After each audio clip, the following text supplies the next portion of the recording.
तो बच्चों good morning. आज हमारा नया चैप्टर है, chapter number 8, D and F block elements. Hindi में डी और एफ ब्लॉक के तत्व। तो डी ब्लॉक एलिमेंट्स होते कौन से हैं, डी ब्लॉक के तत्व क्या होते हैं, कैसे? तो बेटा इलेक्ट्रॉनिक कॉन्फ़िगरेशन में अगर कोई इलेक्ट्रॉन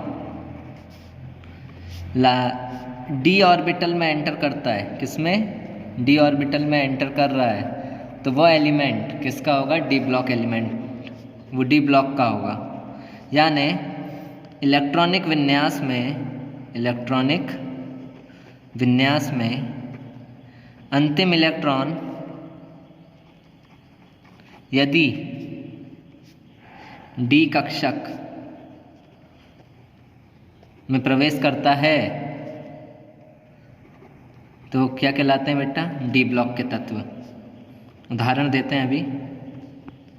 जैसे बेटा स्कैंडियम होता है, स्कैंडियम का एटॉमिक नंबर होता है 21। इसका करो 1s2 2s2 2p6 3s2 3p6 4s2 और 3d1।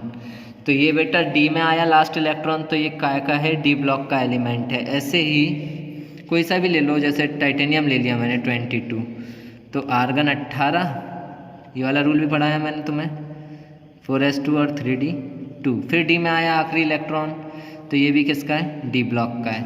तो इन्हें बोलते हैं बेटा डी ब्लॉक एलिमेंट्स। अब जो डी ब्लॉक एलिमेंट्स होते हैं वो चार श्रेणियों में, 4 सीरीज हैं, 4 सीरीज हैं इसकी। क्या है? 4 श्रेणी है। एक है बेटा 3D श्रेणी, दूसरी 4D श्रेणी, तीसरी 5D श्रेणी और चौथी है 6D श्रेणी। 3D series, 4D series, 5D series, 6D series. तो बेटा इसमें देखेंगे हम 3D सीरीज जो है, यानी 3D श्रेणी जो है वो क्या है बेटा? स्कैंडियम से लेके Zn तक इन सब के लास्ट इलेक्ट्रॉन जो एंटर करेंगे वो 3D में करेंगे, तो इसको इसलिए 3D श्रेणी बोलते हैं। देखो एग्जांपल देखो, स्कैंडियम से Zn तक Mn आता है बीच में 25, देखो आर्गन 18, 4s2 3d5, तो इनको बोला जाता है बेटा 3D सीरीज, जिसके आखिरी इलेक्ट्रॉन 3D में एंटर करें, जिनके अंतिम इलेक्ट्रॉन काय में प्रवेश करें? 3D में प्रवेश करें, उन्हें बोला जाता है 3D श्रेणी। 4D श्रेणी में सेम वैसे ही आखिरी इलेक्ट्रॉन किस में जाएंगे बेटा? 4D में जाएंगे, और 4D की जो सीरीज है वो है Y से लेकर CD तक। इसका एटॉमिक नंबर 21 से 30 तक। इसका एटॉमिक नंबर होगा बेटा 21 और 18 कितना हो गया? 39। 39 से 48, इसमें से कोई सा भी उठा लो, जैसे मैंने Ag उठा लिया। Ag का क्या होता है बेटा? 47 होता है। 47 हो गया। क्रिप्टन 36, 5s2 36 और 2 38, 38 और 9, डी में 9 इलेक्ट्रॉन हो नहीं सकते, तो फिर से इसको चेंज कर दो, 5s1 और 4d 10।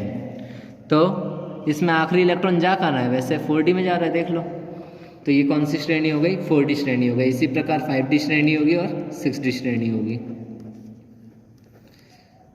5D सीरीज और 6D सीरीज। अब बेटा जो डी ब्लॉक के तत्व होते हैं, डी ब्लॉक के तत्व वे संक्रमण तत्व कहलाते हैं। ऐसा क्यों है? तत्व कहलाते हैं। डी ब्लॉक एलिमेंट्स आर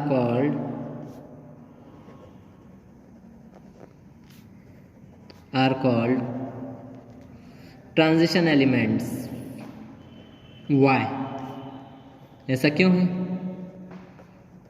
तो बात करें हम डी ब्लॉक एलिमेंट्स को ट्रांजिशन एलिमेंट्स क्यों बोलते हैं, तो बेटा सीधी सी बात बताऊं, पीरियोडिक टेबल में एक तरफ होते हैं एस ब्लॉक, एक तरफ होते हैं पी ब्लॉक, उनके बीच में आता है डी ब्लॉक। तो एस और पी के बीच में अगर डी ब्लॉक आ रहा है तो इसमें एस के भी गुण पाए जाते हैं, पी के भी गुण पाए जाते हैं। दोनों के गुण जब पाए जाते हैं, दोनों की कैरेक्टरिस्टिक्स प्रॉपर्टीज इसमें पाई जाती हैं, यानी कि इसमें आयनिक बॉन्ड बनाने की क्षमता भी होती है और कोवेलेंट बॉन्ड बनाने की भी क्षमता होती है, क्योंकि पी ब्लॉक एलिमेंट्स क्या बनाते हैं, सहसंयोजक बंध बनाते हैं और ये आयनिक बंध बनाते हैं। तो ये सहसंयोजक बंध भी बना सकता है, आयनिक बंध भी बना सकता है। इसमें दोनों के गुण पाए जाते हैं, संक्रमित रहते हैं इनके बीच में, इसलिए इनको क्या बोला जाता है बेटा, संक्रमण तत्व, ट्रांजिस्ट रहते हैं। इस तरफ से आयनिक बॉन्ड बना सकते हैं, ये कोवेलेंट बॉन्ड बना सकते हैं, इस तरफ कलर ये एब्जॉर्ब करते हैं, इस तरफ से ये कलर एब्जॉर्ब नहीं करते। तो ये कलर्ड भी होते हैं और नॉन कलर्ड आयंस भी होते हैं। इनमें पैरामैग्नेटिक और डायमैग्नेटिक बहुत सारे नेचर होते हैं जो आगे हम इसकी प्रॉपर्टीज़ में पढ़ेंगे। बट जो इसकी बात करते हैं ट्रांजिशन एलिमेंट्स क्यों कहलाते हैं, क्योंकि एस ब्लॉक और पी ब्लॉक के बीच में लाया करते हैं और इन दोनों के गुण इसमें पाए जाते हैं, इन दोनों की प्रॉपर्टीज़ इसमें पाई जाती हैं, इसलिए इनको ट्रांजिशन एलिमेंट, संक्रमण तत्व कहते हैं। तो बेटा आगे हम इसकी प्रॉपर्टीज़ पढ़ेंगे कल।